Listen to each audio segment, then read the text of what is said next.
So let's go ahead and get started. My name is Alex Plant. I am a librarian with the HCCC Libraries. And this morning we are going to take a look at a really useful tool called Noodle Tools. Some of you may have heard of this tool. It is kind of known throughout the school as the sort of the citation get around. So that's what we're going to look at today. It's also a really good place to store your research as you are working on a project. So however you want to use it, I feel like it's one of those tools where you can use as much of it as is helpful for you, and you can use as little of it as is helpful for you. So we're going to start by navigating ourselves to library.hccc.edu. It's a nice new library homepage that was created after we all needed to leave campus in March. So to make things a little bit easier, we tried to organize things according to other college websites, and hopefully we did a good job of it. To get to the citation tools, you'll come up here to our navigation, come over to research. And if you click onto research, this little arrow down here, it's going to open up these different, tabs that we have. So I'm going to focus on Citation Help. Citation Help is actually what we call one of our research guides. There's a lot of great information in here if you want to get yourself up to date on APA and MLA. So one is, we're sort of giving you examples, we're linking you to well-known style guides that you can go to. But this is also the easiest way to get to Noodle Tools. So if you look over on the left-hand side, you'll see all of our sections are kind of in teal. And when you're on them, they get highlighted in this sort of bluish purple color. So I'm going to come down to Citation Builder. It actually has Noodle Tools in the title to help you guys out. And then you'll see this very outdated video, which is why we're filming today. The hope is that I can put an updated video in here on how to use the tool. So ignore that and just listen to me. We also have a user guide. And then here is the link where you can directly get to Noodle Tools. So I'm going to go ahead and click onto that. And here's what we're going to do first. So because I'm signed in, I have gotten right to my dashboard, but I want to show you what it looks like when you are not signed in. And if you, so that you've never done this, and if you've never done this at all, you can kind of see what it looks like. If I click on Noodle Tools again, this is the screen that you're going to get. Now, you're probably going to think, I need to register an account, right?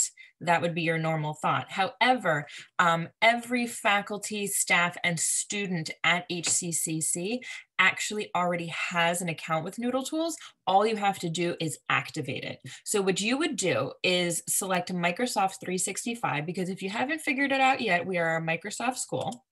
You'll click on that. And I'm going to get a screen that says pick an account. I am going to select, obviously, my school email, but I'm going to pause right here just to talk to you a little bit about what it's going to look like if you were to sign up for Noodle Tools brand new, you've never done it before. You're going to get a page where it's going to ask you to put in your Microsoft, or maybe it's going to say your school email. You have to use your hccc.edu email. You can't use your Gmail, your Yahoo, etc., because the only way that it's going to know that you are part of the school is if you use your school email. It's then going to ask you to enter a password. That password should be the same as the password that you use to get into the portal, to get into Canvas, that password that you change periodically for ITS. So you'll use your school email, as well as the password that you would use to get into the portal. And then I believe it asks you two sort of demographic questions. It'll ask you who you are. So are you a student, are you staff, or your faculty? You'll choose what is applicable for you. And then it's going to ask you when you're going to graduate, right? And so if you're a faculty or staff, you'll obviously put something along the lines of not applicable. I think that's the choice that they have. And if you're a student, you'll select the year that you anticipate graduation. If it ends up being incorrect, that's not a problem. It's more of a demographic question than anything else. So I'm going to go ahead now, and at this point, get myself signed in. So once you've registered and you've gone back to the sign in screen and you've come back in here, this is the main page that you're going to see. This is what they call your projects page. So the way that Noodle Tools organizes itself is by something called projects, okay? So as you can see here, I have a bunch of different projects. These are usually different demos that I've done for different classes, but what they all essentially stand for is a specific research project, right? So whether it's a paper, a speech, a website that you're building, whatever it is, that would be your project. So in my case, I think a good rule of thumb is to use the class name, right? So, the 3 letters and the 3 numbers, and then whatever that project name would be. So as you can see, I've done a lot of speech. And so, I've alternated between naming the speech number, sort of sequentially as I'm writing for class. Sometimes it might be easier to title it by the name of the project. It's kind of up to you, just whatever the name is for your project that makes the most sense for you, that's what you're going to name. I just think a good rule of thumb is to also include the class name so that you don't get yourself confused, especially when there are a lot of papers going on, say middle of the year or end of semester, and you've got a lot of similar topics going on. So that's what it looks like if you have a sort of already started your project. But now what happens if you want to start a new project? You have a button up here, new. And then here's where you're going to put in your project title. So I'm going to use my own good rule of thumb, and I'm just going to say this is an English 101 class. Okay. And then furthermore, I'm going to say this is my final research, if I can spell, research paper. Okay. And then down here, this is where you need to be fully aware of the requirements for your class. So it's going to ask you about citation style and then citation level. So you'll see it does not make a selection for you. It really wants you to, go back to your syllabus or maybe email your professor if you're not sure to confirm what your style is. So you have a choice of 3 styles here, MLA and APA, which is pretty standard throughout the school. You're either going to be writing in one of those. I tend to think APA might be a little bit more common. Maybe that's just me in the classes that I do instruction for. But obviously MLA is quite prevalent as well. Chicago, CMS, or Turabian, you might have learned it as, that's a different style of citation altogether. And as far as I know, no one is really doing that, at least in the classes, right? Individual professors or instructors might be using CMS for their own work, but I would wager that MLA and APA are going to be the 2 major ones that you'll be working with. So the reason that you need to know what your class is using and what your professor is going to be requiring for your research paper is because by selecting this, it's going to basically change all the citation styles to be in that format. So if I select MLA, all of my citation styles will be done in MLA format. You can also see that it's the 8th edition, which is the most recent. And similarly for APA, the 7th edition is the most recent. So I'm going to select MLA for today. And then I'm going to come down here to citation level. There's 3 levels, starter, junior, and advanced. And I think that they're fairly self-explanatory. If you've ever seen, beginner, all the way to advanced, you can pretty much think of what might be included here. Starter actually tells you that there's only going to be 6 basic forms. So in my case, if I use starter, I'm only going to have 6 basic MLA forms to choose from, right? So I assume it's probably going to be something along the lines of a book, magazine, maybe website, and, maybe, 3 other ones, right? So that's going to be very basic.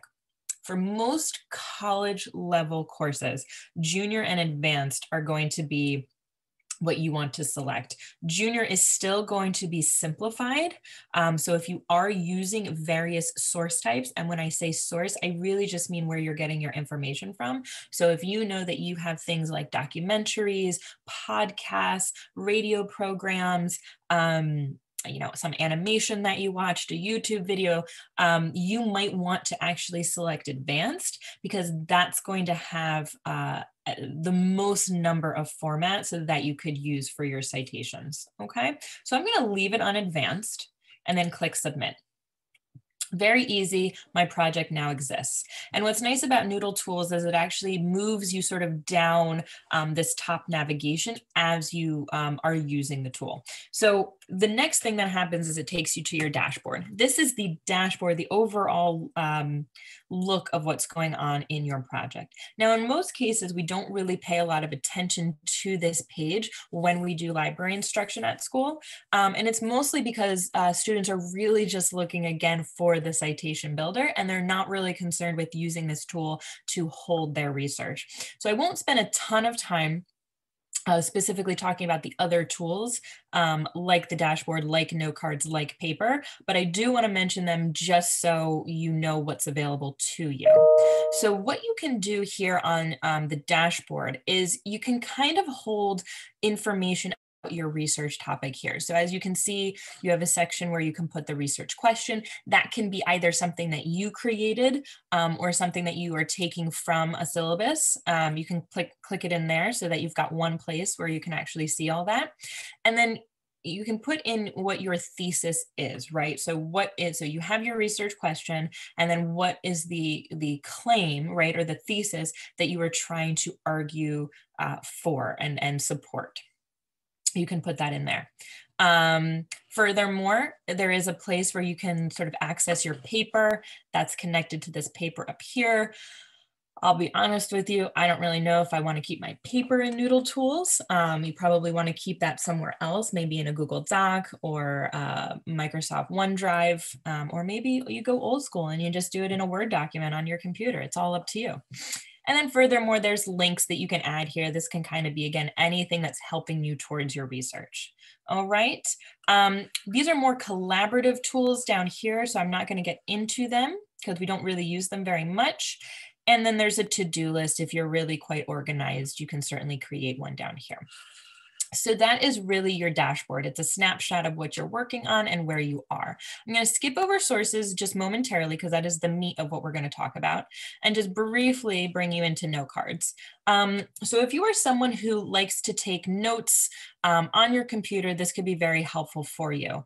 It's essentially creating a note card like the old way I used to do it when I went to graduate school, where you read something in an article, and then you write some of that information that you find important that you want to add into your research. You could write it right here into your note card. All you do is click new, and you basically get yourself a note card.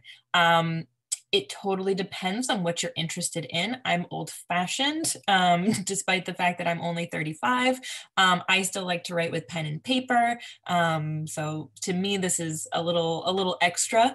But you can see there's various fields that you can use to kind of facilitate that note-taking process, right? So you can put in quotations in here. You could put in your explanation of what that quotation is.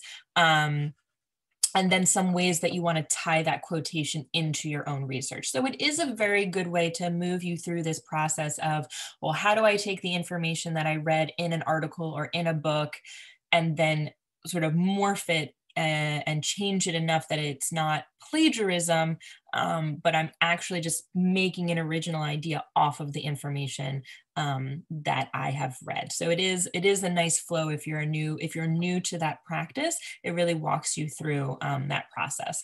And then of course you can add, your source. If you've put sources in already, they're going to show up in this spot right here. So if you click that drop down, I don't have any sources, but if I did, you could select them from this list. Give it a title. Title is really tied more to what this topic is. And then if there's, pages and URLs, you can put it in here. Okay. And then of course, clicking save and close, it'll be managed here. And furthermore, you can kind of put them into piles. Again, this is like a very specific way of doing your research. If you're used to doing it on note cards, of course, at a certain point, you then start putting your note cards into piles so that they're all sort of representative of certain ideas or themes that you want to touch upon, and they're all together now. Again, like I mentioned, the paper, you certainly can write your paper here. Again, it's going to have you probably use a Microsoft tool in order to do that. But my suggestion is write your paper elsewhere and just use this for your research. All right, so now I'm going to click into sources, which again is probably the reason that most people come here, because most people know Noodle Tools as an easy way to get your citations done. And I certainly don't want to change your opinion of it being easy, but maybe I want to change that word. I will use another word that starts with E. I think it's an efficient way to get your citations complete. Because you still need to know all the information, where to put it in order to generate a correct citation. So let's go ahead and take a look at what exactly I mean. So if you want to add a source, you'll click New Source, and then it's going to ask you what it is. So remember, I chose advanced. So when I click on each one of these tabs, I'm going to get a fair amount of choices in that list. So let's say that I got it from a good old fashioned book. I'm going to click print or in hand, meaning I physically have something. And then I can see what it actually is. So you'll see, oh my goodness, look at all of these things, right, that you could possibly have. But let's go with what I was hoping there would be, which is a book, your classic way of citing things. And then what happens is you have a couple of things here, right? You can get very specific, right, and include the ISBN. If you are working specifically with a particular chapter, right, you might want to select that. Or if you're just using the whole book, because that's really where you got your information, you're going to select, you're going to jump right down, to the section that just says book and get started. So first off is they sort of very generically name this as contributors because they don't know exactly, who is creating the book. And when you come down here to role, you can choose a couple of options, right? The first option, and the one that everybody always thinks of, right, is author. But you also have editor, illustrator, translator, right, compiler. There's a lot of different roles, right, for people who create books. Let's keep it simple today and just choose author to start. So you can see now that you have to know this information and to be able to enter it. So we'll just make things easy here and we'll use my own name. Okay. And if there's a suffix, right, if I was I don't know, I guess I technically am an MA or an MI. I could put that in if I felt really fancy. And then you'll see you can add a contributor. So maybe there's two authors to a book. Maybe there is an author and a translator, right? Let's say there's two authors here. I'm gonna put in, let's put in my good friend, Jane Doe Smith. So now you can see that you can be pretty flexible here. If there's multiple authors, if there's author translators, if there's editors, you can put everybody in who actually is contributing to the book. Then you jump down to more information. But when you see that little red mark next to something, that's Noodle Tools letting you know that at the very base for MLA, you have to have this bit of information. And you can see why. If you look at all of the fields that are available here, you'll notice, especially if you've done this a couple of times, not every book has this level of information. A novel, right, is going to look very different than, say, a book in a series or an anthology that's part of a larger group of books, right? Some books have editions, right? So there's all these different things, right, that you may be able to fill in based on what the actual source includes.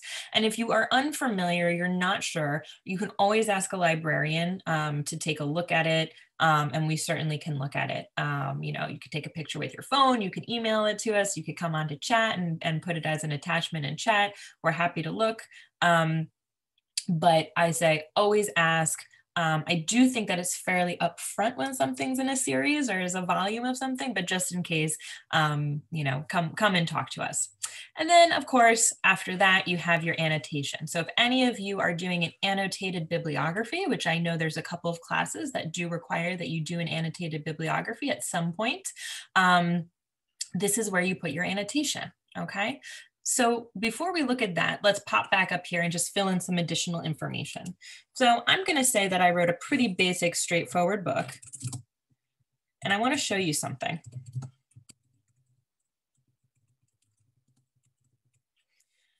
So there is a yellow window that pops up as I'm typing, and you can see there's a little warning sign over here that's letting me know caution, you're doing something incorrect.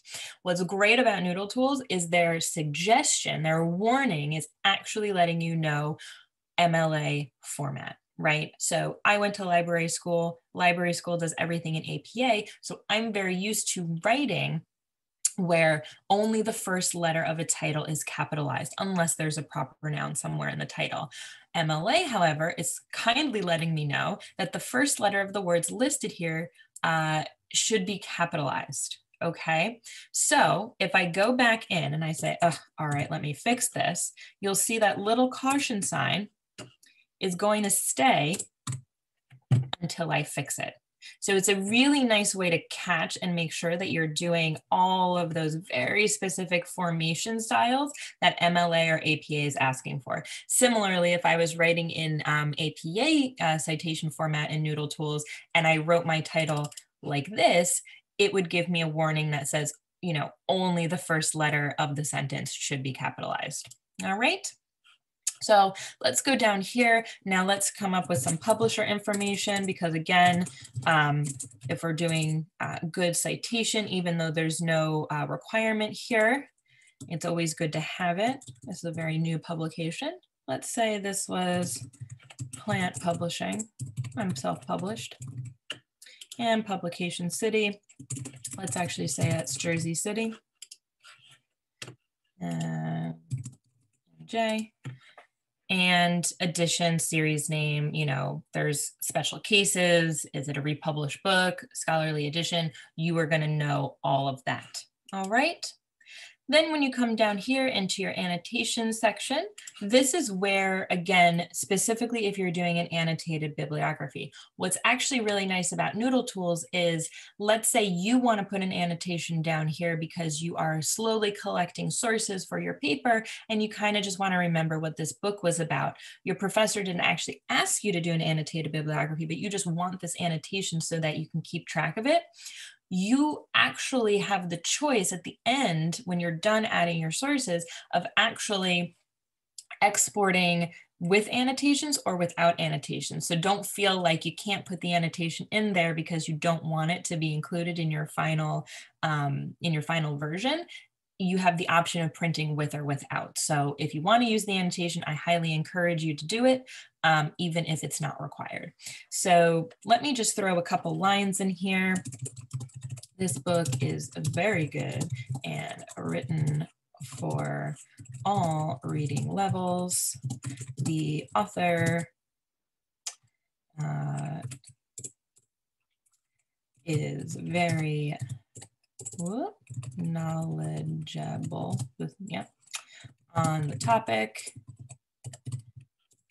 and I think it's a good option to use in my research. Okay, so your short little annotation lets people know what the book is, why you think it's worthwhile using it, and whether or not it's pertinent to your actual research. Okay, so after you put that annotation in, you do a quick check. I always like to think of my math teacher in 6th grade whenever I'm doing things like this. She used to say junk in, junk out when she was referring to our graphing calculators. Yes, they are very powerful. Yes, they will give you the right answer, but only if you put the right information in. Okay, so that is to say that, you have to still kind of understand MLA a little bit. You need to know where to get the information from in a source in order to put the right information into Noodle Tools. Because if you don't put the right information into Noodle Tools,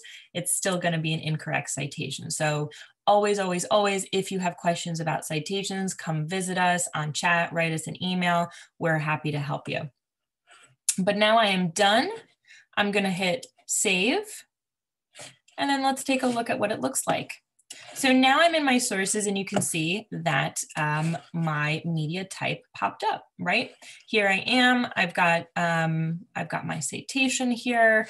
And I can see what type of book it is. I can see when I made it. And of course, I can click back into it to see, if I need to make any changes. Now, just for the sake of this being helpful, I'm going to go ahead and add just one more source in here. So I'm going to click onto website. And let's say that I am oh, let's make this a fun one. Let's do an audio podcast. Name of container website. Now, if you don't have any idea what they're talking about, you can always hover over these little eyes to get more information. So provide the name of the audio podcast, capitalize the first letter of the first word, last word, subtitle, and all principal words. And then of course they sort of link you to different things that could give you some help. So I'm gonna say, I'm gonna use my own name again.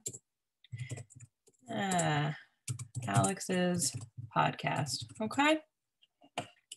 There may be a publisher, there may not be a publisher. Again, using that little I is going to tell you. You can leave it blank if the publisher's name is the same as your site. So in a lot of cases, it'll be the same publisher. And then you can give it a little URL, right?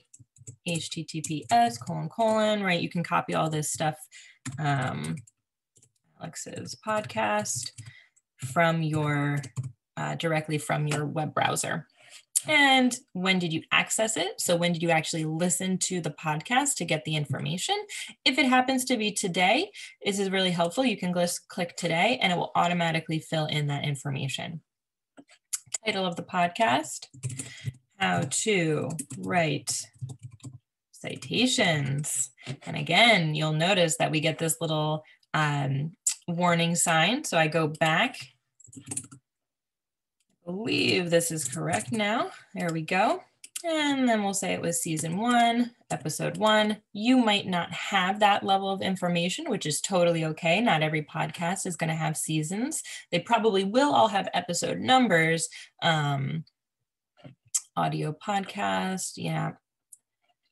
We're just going to use this same one. Producer, distributor, we'll say that's Alex Plant. And again, so a lot of this stuff will look very similar. And again, it has a lot to do with kind of the various, levels of information that you need for some of these newer types of sources. A lot of times, if you see you're replicating the same information over and over again, it's good to either come to a librarian, chat with us, see what you need. In most cases, we're probably going to go to somewhere like Purdue OWL and check to see what's the most recent thinking. Or we go to some fun place like the MLA blog or the APA blog to see what's going on. Publication date, I'm just going to give this a random date in 2020. And again, you'll see you've got your little annotation down here. For the sake of time, I won't fill in the annotation here, but I will go ahead and hit save. So now you see I have two media types here, okay? And it's letting me know again what this is. It's giving me this citation. And actually, you know what? I'm gonna make one change. I'm going to edit this just a little bit. I'm going to make this last name different. Let's see. Yes. So I've made these last names different here because this is what I want to show you. This is one of the coolest parts, I think, of this tool. So no matter how you've decided to enter in your information, what Noodle Tools is going to do is it's actually going to alphabetize your sources, right? So whether you're using APA or MLA, one of the things you have to do, right, is have your sources in alphabetical order. So no matter what, let's say your first source's last name or title has Z in it, and the last one you put in is A. What's going to happen in Noodle Tools is it's automatically going to alphabetize your sources according to how you put them in, so that you don't need to worry about that one pesky, kind of annoying extra step, all right? So now that you've done this, right, you have a couple of options of things that you can do. You can email, right, your sources. Maybe your professor wants to see what you're working on, or you want to send it maybe to one of us at the library. You can click email. Or more likely what you want to do is you want to do something with this page. You are probably getting ready to hand in your research paper, and you want to have now your sources, okay, on that last page. So you'll come over to here to this thing called print and export, and you'll click on this little drop-down menu. So you have a few different options, okay? I want to show you two options here as sort of what could potentially be your last step. So one is, print and export, and you have choices of printing to Word, which would be your local Word, right? So if you have Word installed on your computer. Then is RTF, export to Word Online, preview as a web page, and then you have formatting options. So I want to click into formatting options first. And remember how I mentioned that some of you might have annotated bibliographies due, some of you might just want to use the annotations in Noodle Tools for your own memory. This is where you would actually adjust this is where you would adjust whether or not you're printing an annotated bibliography or not. So if you look here, there is the most common way that you're going to see this page is a works cited page, right? So that's fine. That can hang out like that. But you'll see there's all these options down here, right? And one of them, right, is annotated bibliography. So if you click that, it's going to change your list now to annotated bibliography. Or annotated list of works cited, or annotated list of works consulted, okay? Then if you come down, so now it's going to be labeled annotated bibliography. Now if you come down to annotation, you can actually choose to have the annotation added. So there's two options here. The default option is going to be annotations follow on the same line, meaning directly after your citation is over, the annotation starts on that same line. So it can be a little confusing. So my suggestion would be whether you have a sentence or a paragraph for your annotation, to select this option, longer annotations. So add a line space and paragraph indents. All right, and then you can kind of see in the background here, it's changed a little bit so that you can see what it's actually going to look like. And then let's say you're done with that, and now you want to export. I am going to export to Word Online. I'm going to sign into my account. I'm going to hit permissions. And by the way, you guys all have this as students, faculty, and staff, this ability to have a Word Online document. So as you can see, by choosing that option, I'm now here in my annotated bibliography. My two sources are in alphabetical order, and the one where I put my annotation in is right here. Now, let's say you want to edit this guy. What I wanted to say is within your Word document, once you're able to get in here and actually edit it, you can come in and actually change what's going on here. I wouldn't necessarily change the actual formatting of your MLA or APA citations, but what you could do is say, tighten up this space between the annotation and the citation if you don't want to have as much space. Maybe you don't want this indent. Again, I think every professor is a little bit different. Technically, this is correct MLA format, but they might want, not so many pages to read. So it's totally up to you whether or not you want to change what that annotated paragraph looks like. So that is how you could export your annotated bibliography. Now, furthermore, if you don't want the annotated bibliography, you just come back into your formatting options. You come back into works cited, leave current sentence. Then you come down to include citations and annotations. The options are print citations and annotations, and the other option is print citations only. So if you're just looking to create a works cited page for the end of your essay, right? You're going to click print citations only and hit close. So notice that you still have your citations here. They're just not going to export. So I'm going to do a new Word. And the only reason why I'm doing this right now is because I actually don't have Word on my home computer. I only have access to Word if I'm using the tools through the school. If, however, you wanted to export using Word, all you would do is hit print/export to Word. And what would happen is you would get this little download down here of your .docx extension, and then you would be able to open it in your Word. I can't because I don't have Word, but if you have Word installed on your computer, you absolutely would be able to. And there you have it. So you'll see now, thankfully it's loaded and you actually have a Word online document open up where you can actually go ahead and edit things. And that just about brings us to the end of our presentation. I'll just go back onto the projects page.